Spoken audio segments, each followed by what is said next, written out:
Hi folks, I'm about to do another online session, my fifth of the week, another 2 to go.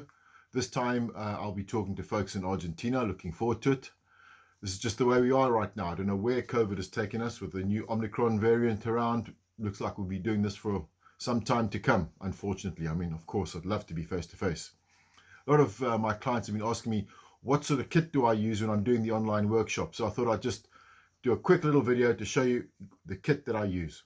So what I've got is a little puncher for Yeti. Here's my little Yeti microphone. It's a really good little system. I put it just out of reach. And what I also use is this little light. So I'll put that in the front of me so you can see it lightens up my face with this beautiful little stand.